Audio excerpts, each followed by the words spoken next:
They called her the Ghost of Thorn Manor. For 3 years, Crystal was the invisible wife of Julian Thorn, New York's most ruthless billionaire. He treated her like a mistake, hiding her away while he paraded his perfect assistant in front of the cameras. But Julian made a fatal calculation. He didn't know who Crystal really was before she put on that wedding ring. Tonight, at the erratic Met Gala of the decade, the invisible wife is about to step into the light. And when she does, Julian won't just regret ignoring her. He'll be begging for her mercy. You are not ready for this twist.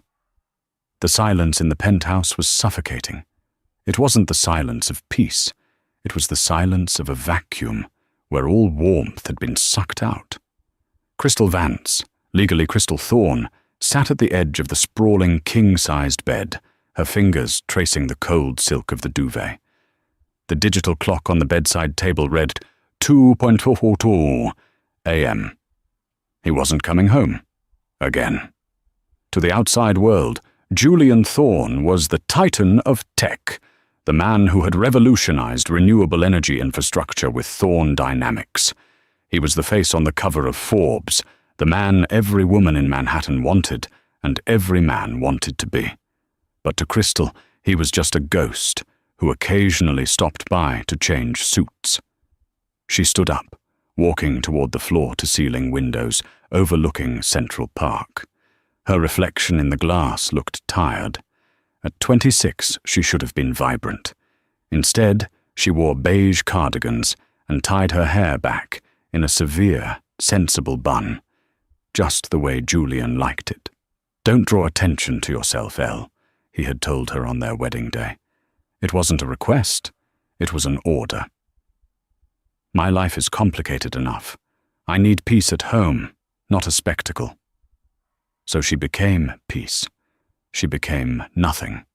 Her phone buzzed on the nightstand. It was a text from Julian, heading straight to the office. "Have the housekeeper send a fresh suit. The Sterling Gala is tonight. Be ready by 7:15 p.m. Wear the grey dress." Crystal stared at the screen. No. "Good morning." No. "Sorry I missed dinner." Just orders. The Sterling Gala.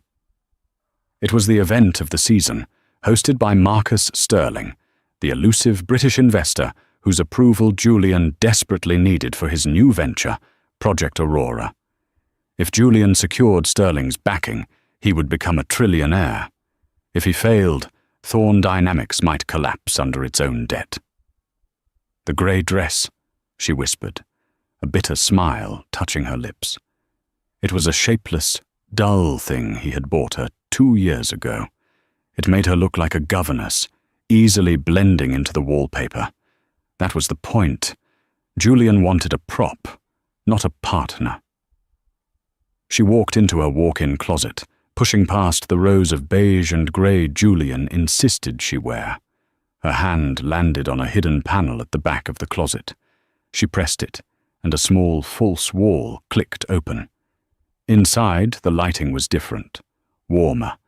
Hanging there was a collection of sketches, fabric swatches, and a single breathtaking garment protected by a garment bag. It was a dress of midnight blue velvet and silver threading, designed with a structural complexity that defied gravity. It was a masterpiece. It was hers. Not Crystal the housewife. But Evie Julian didn't know. The world didn't know. The mysterious designer E.V., who had been anonymously consulting for the biggest fashion houses in Paris and Milan for the last 5 years. That was Crystal. She had kept her identity secret to avoid embarrassing Julian, to keep the peace he cherished so much. She touched the velvet. 3 years, Julian, she whispered to the empty room. I gave you 3 years of silence. I gave you my light so you could shine. She thought about the text message again. Wear the grey dress. For the first time in their marriage, a spark of rebellion ignited in her chest. It wasn't a flicker. It was a wildfire. Tonight wasn't just a party. Marcus Sterling was known for appreciating bold visionaries. If Julian wanted to secure the deal of a lifetime, he needed a wife who matched his power, not a mouse who hid in his shadow. But more than that, Crystal was tired of being invisible. She pulled the midnight blue dress out of the hidden compartment. "Not tonight, Julian," she said, her voice trembling but firm. "Tonight, the grey dress stays in the closet." The limousine idled outside the penthouse building at 6:55 p.m. sharp. Julian Thorne sat in the back seat, tapping furiously on his tablet. He was a strikingly handsome man, with a jawline that could cut glass and eyes the colour of ice. But his face was marred by a permanent scowl of stress. "Where is she?" he snapped, not looking up. Sophia Laurent, his vice president of public relations, sat across from him. She was stunning in a crimson-red gown that hugged every curve, her blonde hair cascading in perfect waves. She looked more like his wife than Crystal ever did. "I'm sure she's coming, Julian," Sophia purred, checking her diamond-encrusted watch. "You know how Crystal is. She probably struggled to find shoes that match that quaint grey dress." Julian sighed, finally locking the tablet.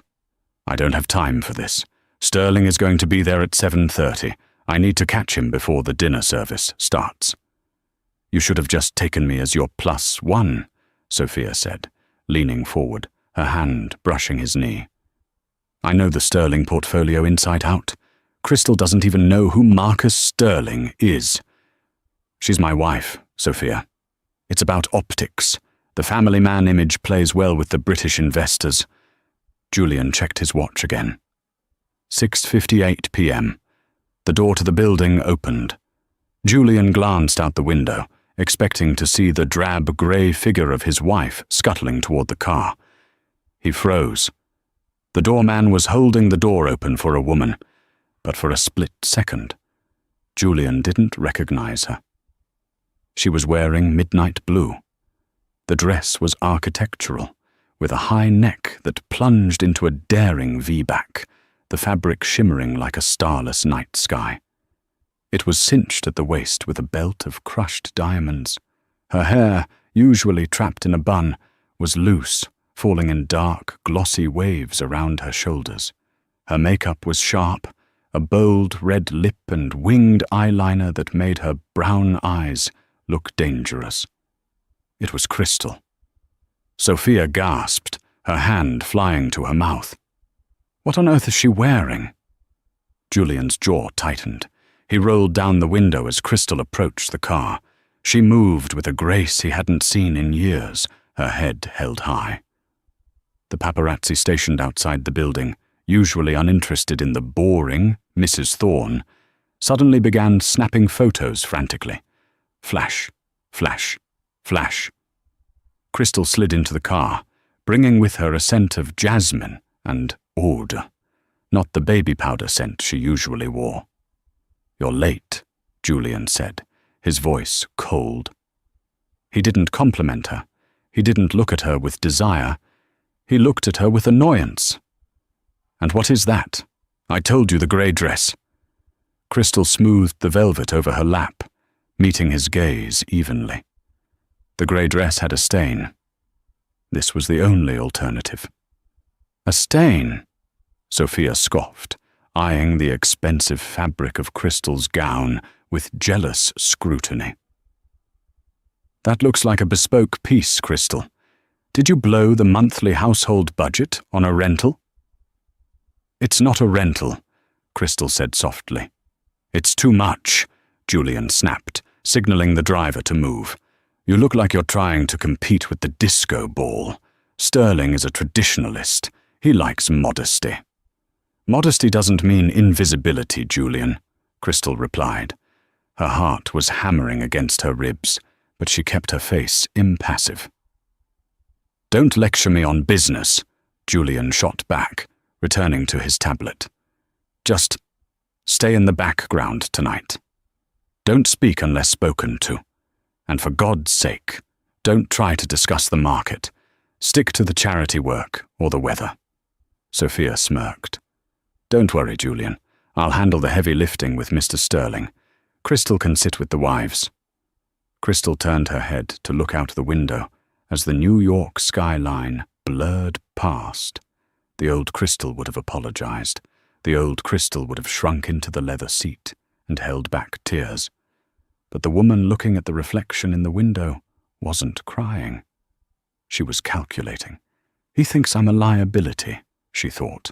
He thinks Sophia is his asset. He has no idea that Marcus Sterling has been trying to recruit EV for 6 months. The car pulled up to the curb of the Metropolitan Museum of Art. The red carpet was a river of blood and diamonds. "Remember!" Julian hissed as the door opened. "Silent, invisible."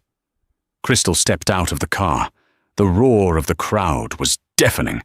"Julian! Julian over here! Mr. Thorne, a comment on the merger!" But then the shouts shifted. "Who is that? Is that the wife? Look at the dress. Who are you wearing?" Julian stepped out, offering his arm to Crystal, not out of affection, but out of obligation. He plastered a fake smile on his face. Sophia trailed behind them, carrying Julian's briefcase like a shield, trying to angle herself into the photos. They reached the top of the stairs where the press line was thickest. A reporter from Vogue leaned over the velvet rope, thrusting a microphone toward them. Mrs. Thorne, that gown is exquisite. It looks like... Is it an EV original? We haven't seen a new design from the house of EV in a year." Julian froze. He looked at the reporter, then down at Crystal. "EV?" Julian laughed nervously. "No, my wife buys off the rack. It's likely a knockoff." The reporter looked offended. "Mr. Thorne, I know an EV structure when I see one. The stitching is unmistakable." Crystal looked at the camera. She didn't smile. She just tilted her head. "It's an original," Crystal said, her voice clear and bell-like over the noise. Julian squeezed her arm, hard. "Crystal," he warned through his teeth. "Stop lying." "I never lie, Julian," she whispered back, pulling her arm free from his grip. She turned and walked into the great hall alone, leaving Julian and Sophia staring open-mouthed at her back. The invisible wife had just made her entrance, and the night had only just begun. The great hall of the museum was transformed into a kaleidoscope of wealth and power. Waiters in white tuxedos navigated through a sea of celebrities, tech moguls and old money socialites. The air buzzed with the hum of deals being struck and reputations being destroyed. Julian caught up to Crystal near the Temple of Dender exhibit. He grabbed her elbow, his fingers digging into her skin, pulling her into the shadow of an ancient sandstone column. "What do you think you're doing?" Julian hissed, his voice low and dangerous. "Walking off like that? Making up stories about designer dresses? You are testing my patience, Crystal." Crystal looked down at his hand on her arm, then up at his face. "I didn't make anything up, Julian. You were the one who panicked." "Because you're making a scene." Julian ran a hand through his hair, looking around nervously to ensure no investors were watching. "Sophia is smoothing things over with the press right now, telling them you're confused. Now listen to me. I see Marcus Sterling over by the Champagne Tower. I'm going to go talk to him. You will stay here. You will not speak to anyone. You will grab a sparkling water, hold it, and look pleasant. Do you understand?" "I'm not a child, Julian," Crystal said, her voice steady. "Then stop acting like one," he spat. He straightened his tie, checked his reflection in a glass display case, and strode away, seamlessly transitioning from an angry husband to the charming CEO of Thorne Dynamics. Crystal watched him go. She saw Sophia intercept him, handing him a glass of scotch, whispering something in his ear that made him smirk. They looked like the power couple. They looked like they belonged. For a moment, Crystal felt the old urge to flee, to run back to the penthouse, strip off the dress, and hide under the covers. But then she caught her reflection in the glass of the exhibit. She didn't see the sad, grey housewife. She saw Evie, the woman who commanded respect from the head of Chanel. The woman whose sketches were framed in studios in Milan. No, she told herself. Tonight I play my own game. She didn't stay in the shadows. She walked toward the bar, the midnight blue velvet swirling around her legs like liquid smoke. Heads turned. Whispers followed her. Is that Julian Thorne's wife? I thought she was homelier. That dress is incredible. She ordered a glass of champagne, not sparkling water, and turned to face the room. That's when she saw him. Marcus Sterling. He was older, perhaps in his late 50s, with silver hair and a posture that screamed aristocracy. He wasn't surrounded by an entourage. He was standing alone near a sculpture, examining it with a bored expression. Julian was currently pinned down by a B-list actress 3 tables away, unable to reach him. This was her chance. Not to help Julian, but to test herself. Crystal took a breath and walked straight up to the billionaire investor. The lighting does it a disservice, don't you think? Crystal said softly, standing beside him. Marcus Sterling didn't look at her immediately. He kept his eyes on the sculpture, a modernist bronze piece. I beg your pardon? The sculpture, Crystal gestured with her glass. It's a Giacometti. It's meant to evoke the fragility of the human condition, the isolation, but they've blasted it with warm uplighting. It makes it look cozy. It kills the tragedy. Sterling slowly turned his head. His steel-grey eyes assessed her, travelling from her face to the hem of her gown and back up. His expression shifted from boredom to intrigue. You have a keen eye, Sterling said, his British accent crisp. Most people just see a thin bronze stick figure. I'm Marcus Sterling. I know. Crystal smiled, extending a hand. Crystal. She didn't say, Crystal Thorne. She wanted to be seen as herself first. Crystal, Sterling repeated, taking her hand. He held it a second longer than necessary, his thumb brushing the fabric of her sleeve. And this dress? Forgive me for being forward, but the construction is familiar. The shoulder structuring. Is this an EV? Crystal's heart skipped a beat. She sipped her champagne to hide her smile. You know fashion, Mr. Sterling. I know business, Sterling corrected, turning fully toward her. And I know art. Evie is the only designer in the last decade who understands that fashion is engineering. I've been trying to get a meeting with her, or him, for months. My private equity firm wants to acquire the brand, but the designer is a ghost. Maybe the designer prefers the work to speak for itself, Crystal suggested. Perhaps, Sterling chuckled. But in my experience, people hide for 2 reasons, fear or leverage. Which do you think it is? Maybe a 3rd reason, Crystal said, locking eyes with him. Maybe she's waiting for the right partner who understands that you can't mass-produce a soul. Sterling's eyebrows shot up. He looked at her with genuine respect. That is a profound insight. Are you in the industry, Crystal? Before she could answer, a hand clamped down on her shoulder. Heavy, possessive. There you are, Julian's voice boomed, fake joviality barely masking his fury. Mr. Sterling, I see you've met my wife. I hope she hasn't been boring you with domestic chatter. Julian stepped between them, effectively blocking Crystal from Sterling's view. Sophia appeared at Julian's flank, smiling tightly. Not at all, Sterling said, his tone cooling instantly. We were discussing art. Your wife has a remarkable perspective on Giacometti. Julian laughed, a dismissive barking sound. Art? Crystal? She barely knows the difference between a Picasso and a finger painting. You must be mistaken, Marcus. She spends her time gardening. Crystal felt the humiliation burn her cheeks, but she didn't look down. She looked at Sterling. Sterling didn't laugh. He stared at Julian with a look of distaste. Is that so? Absolutely, Julian continued, oblivious to the temperature drop. Anyway, Marcus, I'm glad I caught you. I wanted to discuss the Aurora project. I know you had some reservations about the battery longevity, but my team has run the numbers. Mr. Thorne, Sterling interrupted, raising a hand. I am currently enjoying a conversation with your wife. The Aurora project can wait until dinner. Julian blinked, stunned. My wife? Yes.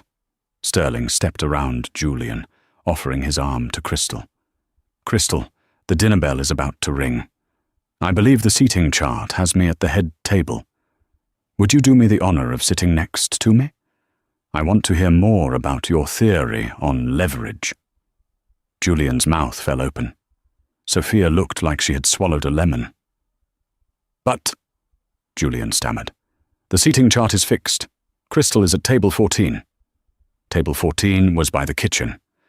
I'm the guest of honor, Mr. Thorne, Sterling said coldly. I sit where I want, and with whom I want. Come, Crystal. Crystal looked at Julian. For 3 years, she had waited for him to offer her his arm like that. He never had. She placed her hand on Marcus Sterling's arm. I would be delighted, Marcus. She walked away with the billionaire, leaving her husband and his mistress standing in the middle of the room, looking like fools. The dinner service was an extravagant affair held in the Temple of Dendur room. Long tables draped in white linen were set with gold cutlery and crystal glasses. At the head table, the atmosphere was thick with tension. Marcus Sterling sat at the head. To his right sat Crystal. To his left, a very agitated Julian Thorne. Sophia had managed to squeeze herself into a seat nearby, displacing a confused French diplomat. Throughout the first course, a delicate lobster bisque, Julian tried desperately to steer the conversation back to himself. The Q3 projections for Thorne Dynamics are up 15%, Julian said, leaning over his soup. We're outperforming Tesla in the solar sector, Marcus. If you invest now, your ROI will be triple within 2 years. Sterling buttered a roll, not looking at Julian. Numbers are easy to manipulate, Julian. Vision is harder to fake. I'm concerned about your company's leadership culture. Leadership, Julian bristled. I built this company from the ground up. And yet, Sterling said, turning to Crystal, you seem to overlook the assets right under your nose. Crystal was just telling me about the supply chain issues in the textile industry and how they mirror the bottlenecking in lithium mining. It was fascinating. Julian choked on his wine. Crystal was talking about lithium. He looked at his wife as if she had suddenly started speaking Mandarin.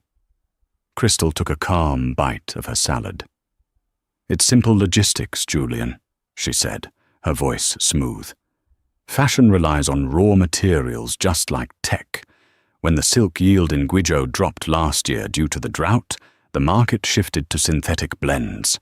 Similarly, when the cobalt mines in Congo face political instability, your battery production halts. Diversification is the only safety net. The table went silent. Even Sophia stopped texting under the table. Julian stared at her. Where did you read that? Did you memorize a Wikipedia page before coming here? No, Julian, Crystal said. I read your reports, the ones you leave on the nightstand, the ones you say are too complicated for my pretty little head. Sophia let out a high-pitched, nervous laugh. Oh, isn't that cute? She's trying to play CEO. Julian, honey, maybe we should get Crystal a dessert wine. She seems a bit confused. Sterling set his knife down. The sound clattered against the china, silencing the immediate area. Miss Laurent, Sterling said, addressing Sophia without warmth. "I do not find intelligence cute. I find it essential. And frankly, Mrs. Thorne has shown more business acumen in 20 minutes than you or Julian have shown all evening." Julian's face turned purple. "Now look here, Sterling. You can't speak to my VP like that. And you certainly don't know my wife. She's a housewife. She has no career, no ambition. She's a dependent." "Is that so?" Sterling wiped his mouth with a napkin. He stood up. The room quieted down. When Marcus Sterling stood, people listened. He picked up a spoon and tapped his champagne glass. Ting, ting, ting. The chatter in the massive hall died down. 600 eyes turned to the head table. "Ladies and gentlemen," Sterling announced, his voice projecting without a microphone. "Thank you for welcoming me to New York. Tonight has been full of surprises." Julian smirked, straightening his jacket. He thought Sterling was about to announce the partnership with Thorne Dynamics. He reached for Sophia's hand under the table. "I came here tonight," Sterling continued, "looking for two things: the next great investment in energy and a ghost." The crowd murmured. For months, the fashion world has been hunting for the identity of the designer known as EV. Sterling said, "A designer who has anonymously revitalized 3 major European heritage brands in the last year alone. A designer whose work is currently projected to be worth over $100 million in intellectual property." Julian frowned. Why is he talking about clothes? "I told my board I wouldn't leave New York until I found EV, Sterling said. He looked down at Julian, a cruel smile playing on his lips. And imagine my surprise when I found her sitting at my dinner table, ignored by the very man who swore to cherish her. Julian froze. His blood ran cold. He looked at Crystal. Crystal remained seated, her posture regal. She didn't look at Julian. She looked at the crowd. "Mr. Thorne told me his wife was invisible," Sterling boomed. "He told me she had no talent. But the dress she is wearing tonight, the Midnight Architect design, is the signature piece of EV's unreleased collection." Sterling turned to Crystal and extended his hand. "Mrs. Thorne, or should I say, EV." The silence was absolute. You could hear a pin drop. Crystal stood up. She looked at Julian, whose face was a mask of pure shock and horror. She looked at Sophia, whose mouth was hanging open. "Thank you, Marcus," Crystal said, her voice amplified by the acoustics of the room. "But please, just Crystal is fine. Evil was just a way to survive." The room erupted. Flashbulbs went off like a supernova. Reporters were shouting, "It's her! She's the designer! The billionaire's wife is the secret genius!" Julian sat there, paralyzed.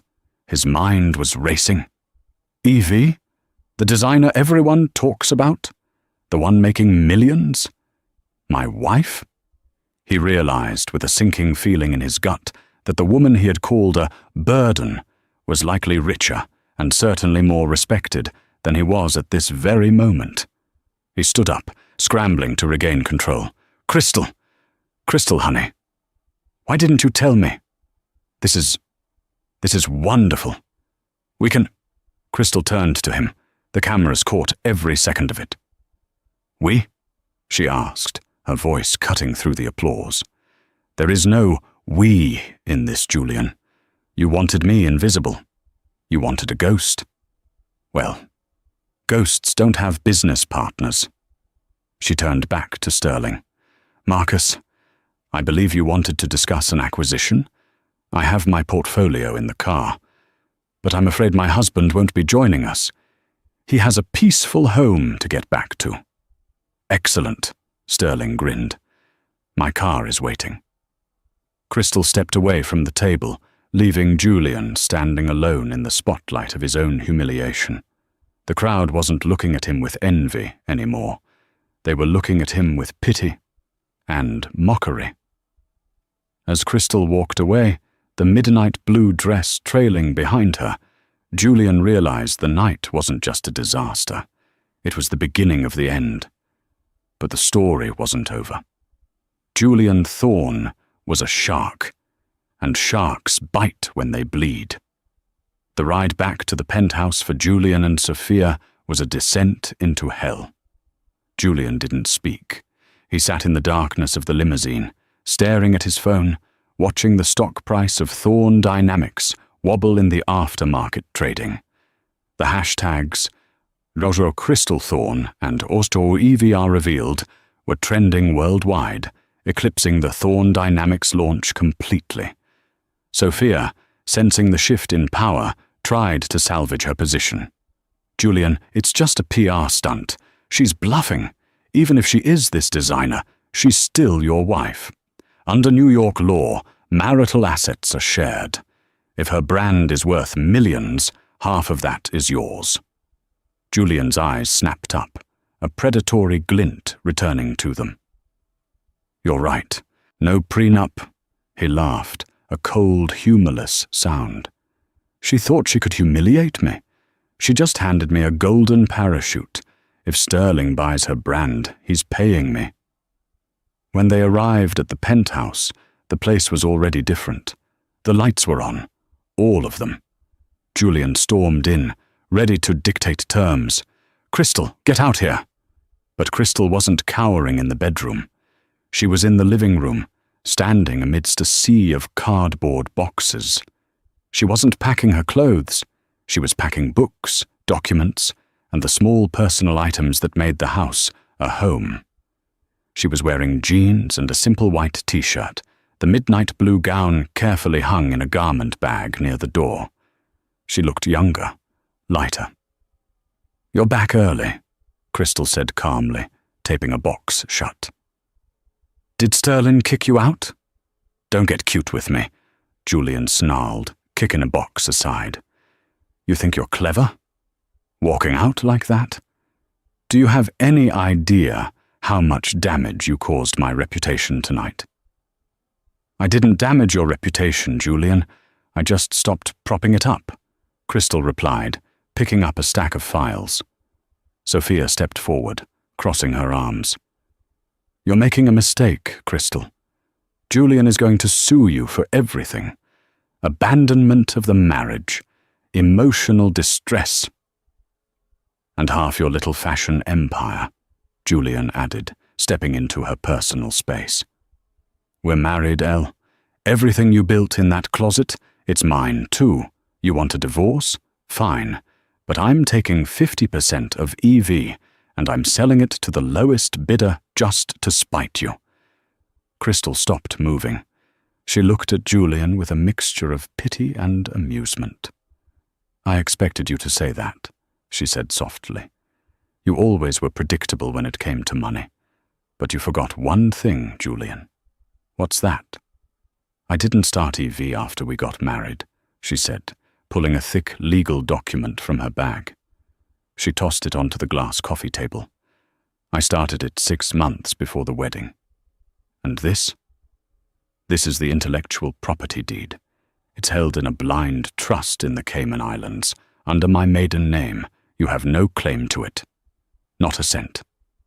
Julian grabbed the document, his hand shaking as he scanned the legalese. It was watertight.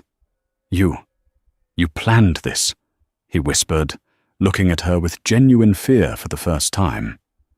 You knew? I didn't plan to leave you, Julian. Not at first, Crystal said, her voice trembling slightly. I kept the money separate because I wanted to surprise you.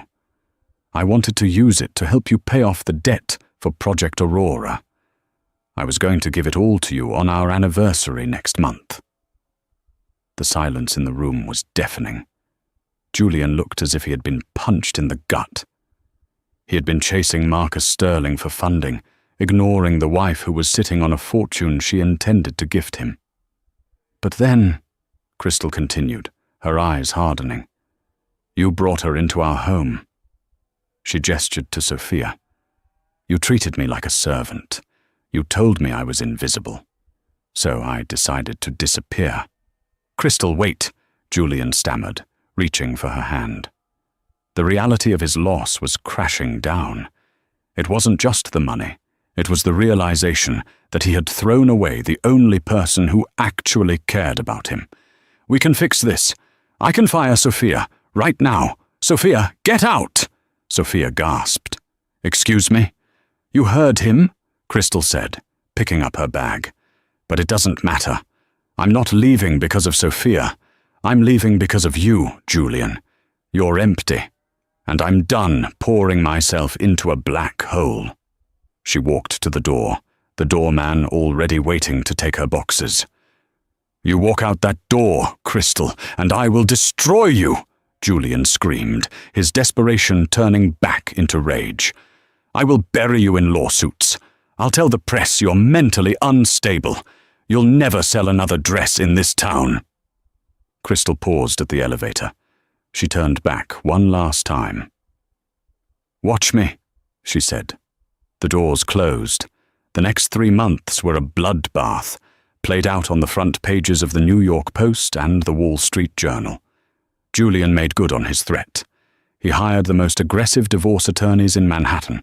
He couldn't touch the EV money directly, so he attacked her character. He leaked stories claiming Crystal was neglectful, that she had married him for his connections, that she was unstable.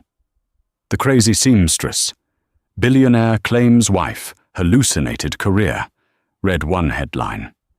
He sued her for corporate espionage, claiming she had stolen Thorne Dynamics trade secrets to fund her business, a baseless lie meant to freeze her assets while the courts investigated.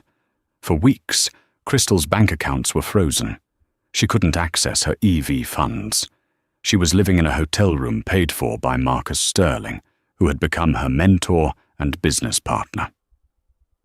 "He's trying to bleed you dry," Sterling told her one afternoon in his office overlooking Central Park. "He knows he can't win the case, but he wants to bankrupt you with legal fees before you can launch your spring collection." Crystal looked at the prototypes of her new line. They were bold, aggressive, reds and blacks, sharp angles. It was war paint. "He wants a fight," Crystal said, staring at the fabric. "I'm going to give him a war." While Julian was fighting in the tabloids, Crystal fought in the boardroom. She knew Thorne Dynamics better than Julian thought. She knew that Project Aurora, his flagship renewable energy initiative, was failing. The batteries were overheating. The tech was flawed. Julian had been covering it up to keep the stock price high. Crystal didn't go to the press. She went to the SEC, Securities and Exchange Commission. She submitted an anonymous whistleblower report detailing the falsified safety data she had seen Julian hide in his home safe. 2 days before Crystal's debut fashion show at New York Fashion Week, the news broke. FBI raids Thorne Dynamics, CEO Julian Thorne under investigation for fraud. The stock plummeted. Thorne Dynamics lost 40% of its value in 6 hours. Julian was in his office when the agents walked in. He watched his empire crumbling on the TV screens. Sophia had already resigned that morning, seeing the ship sinking. She had even given a quote to TMZ calling Julian a tyrant. But Julian wasn't done. He was cornered, and that made him dangerous. He bailed himself out within hours and made one final desperate move. He knew Crystal's fashion show was taking place at the Brooklyn Navy Yard that night.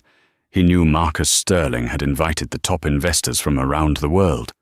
If Julian could crash that event, cause a scene, and claim that Crystal was the one who falsified the data to frame him, he might, just might, create enough confusion to save his skin.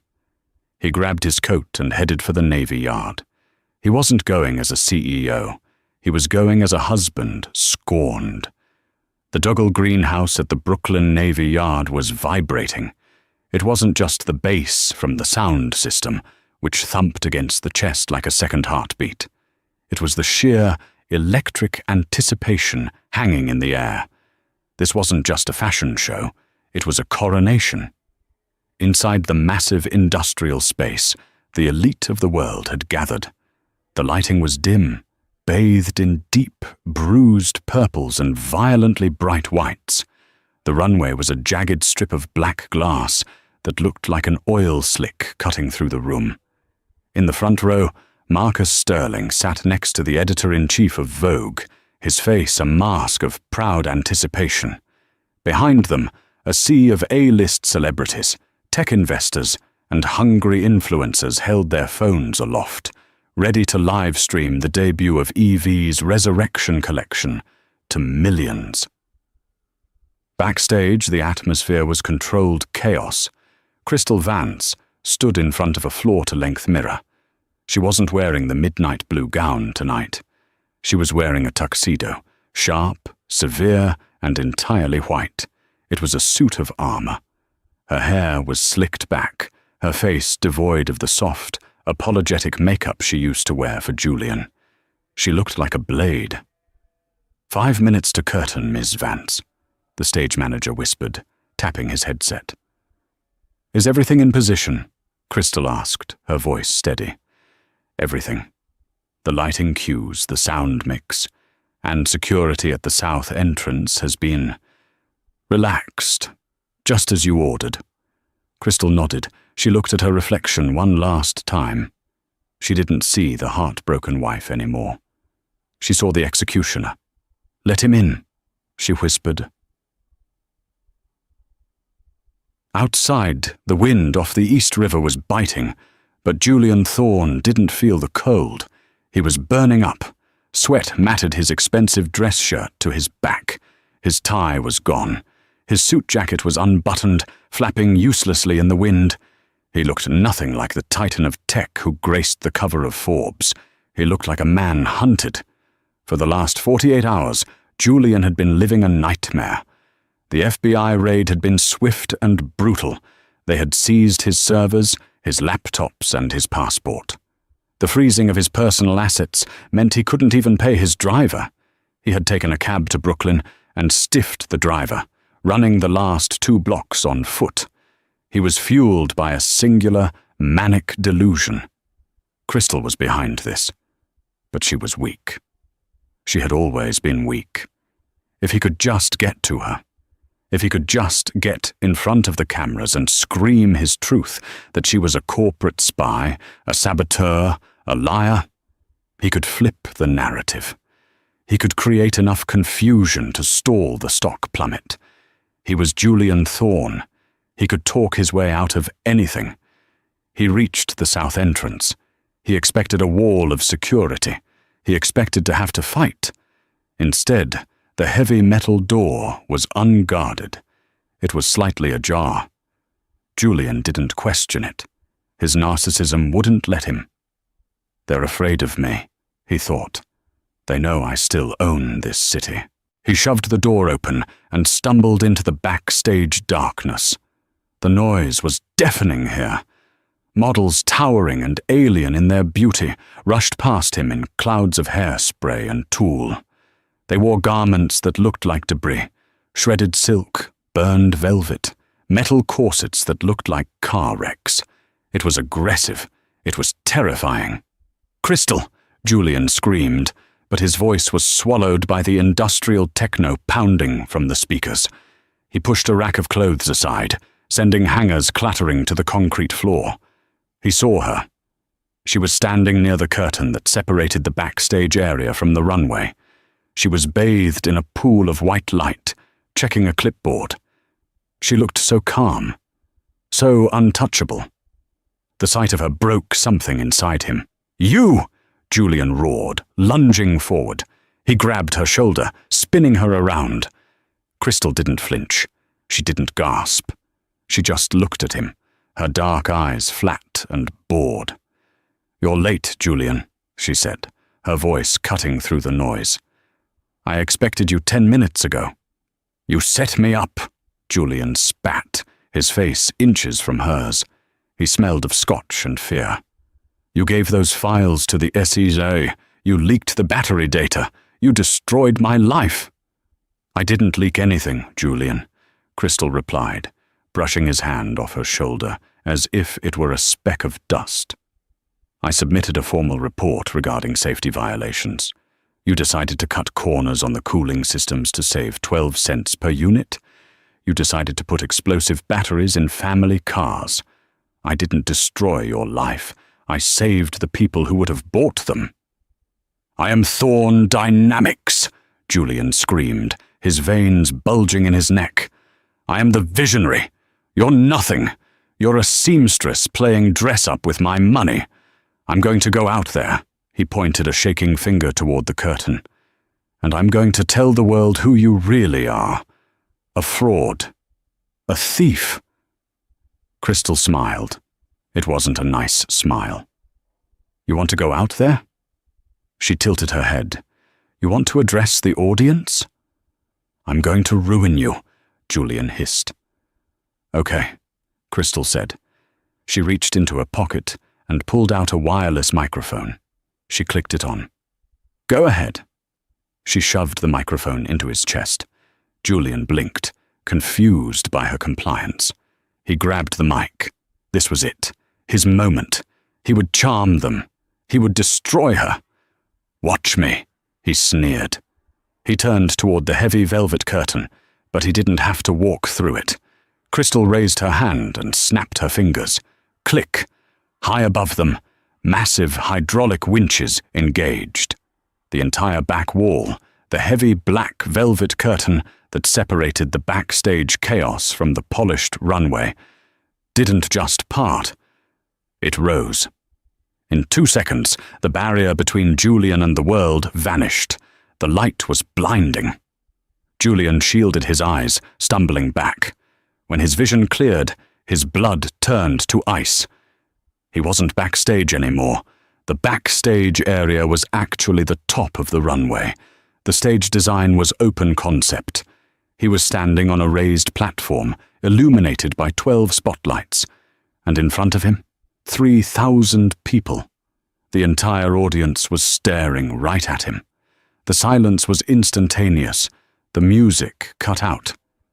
Julian stood there, disheveled, sweating, his shirt unbuttoned, holding a microphone, looking like a maniac.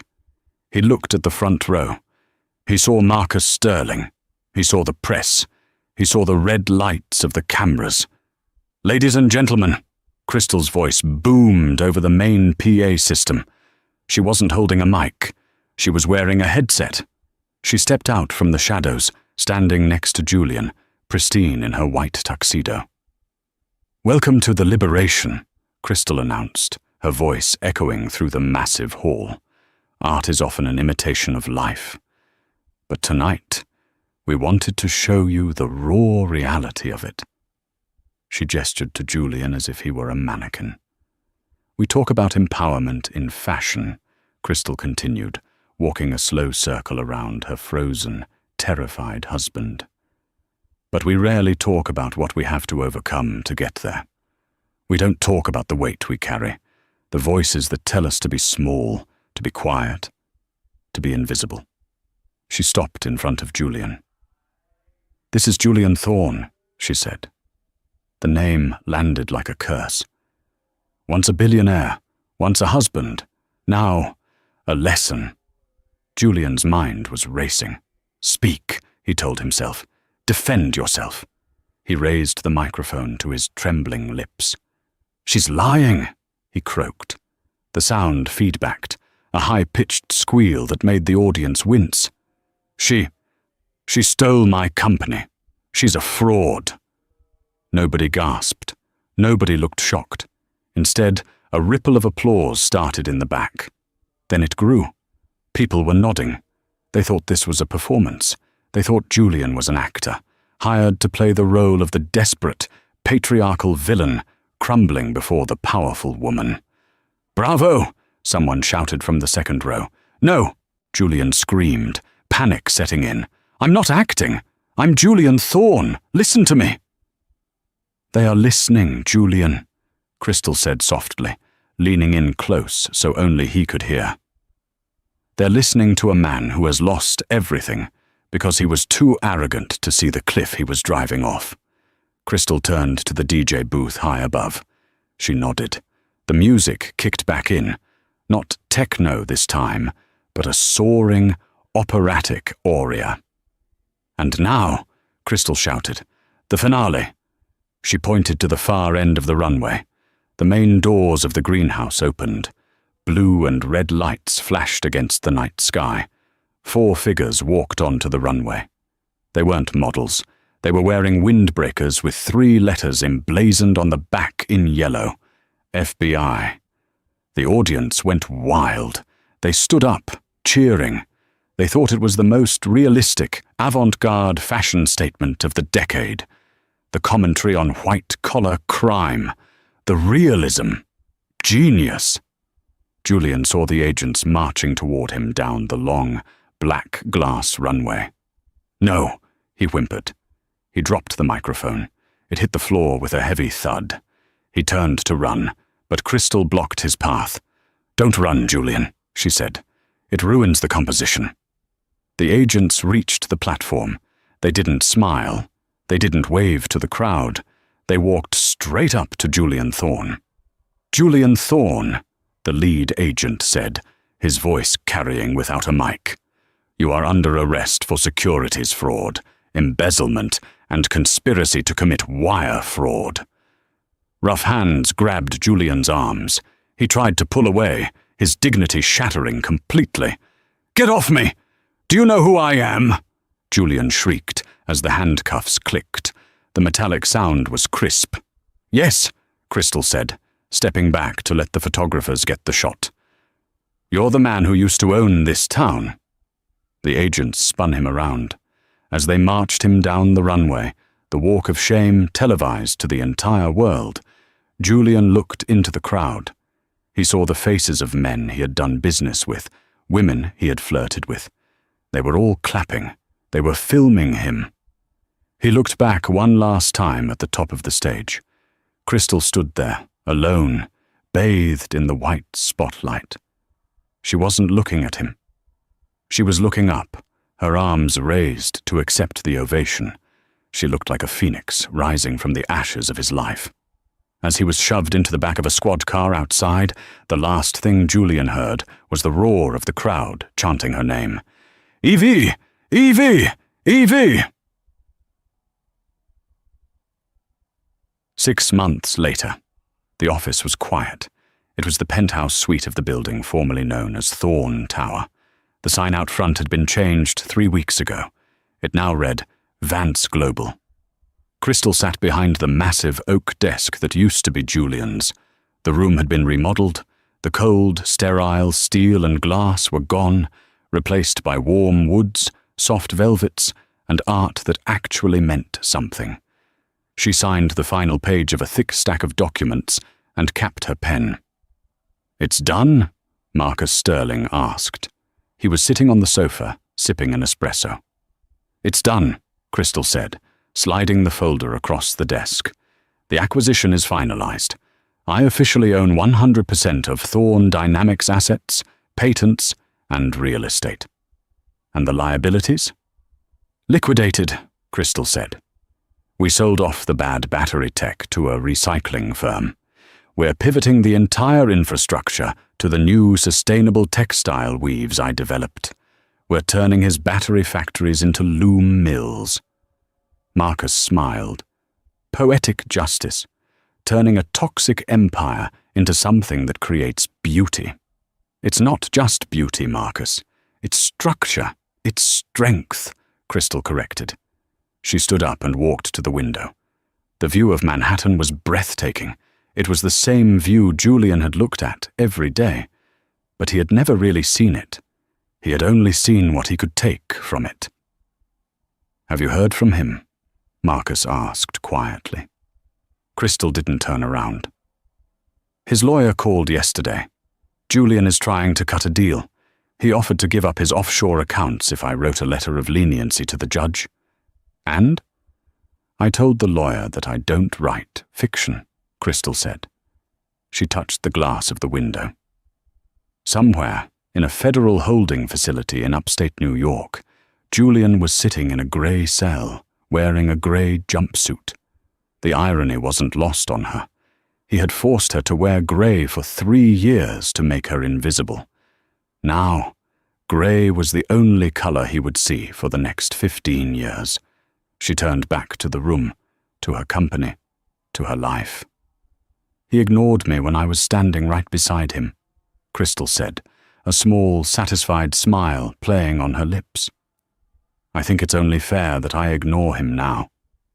She picked up a sketch pad. She had a new collection to design. She was thinking of calling it The Matriarch. "Ready for the board meeting, Miss Vance?" Marcus asked, standing up. Crystal Vance, the invisible wife who became the billionaire queen, straightened her blazer. "I've never been more ready," she said. She walked out of the office, leaving the ghost of Julian Thorne behind in the dark, where he belonged. Talk about a power move, from being forced to wear drab grey clothes to owning the entire skyscraper. Crystal Vance just gave a masterclass in revenge. Julian Thorne thought his wife was a background character, but he forgot that the person in the background sees everything.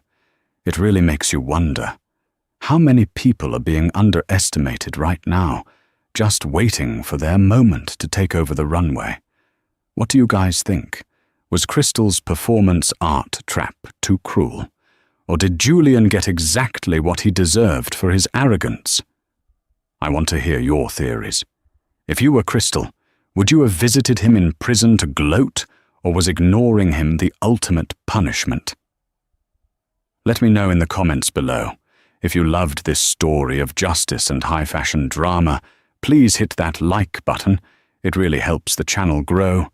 And subscribe for more twisted tales of the rich and famous. Don't forget to ring the bell so you're the first to see next week's story. Thanks for watching, and remember, the quietest person in the room is usually the one you should be most afraid of.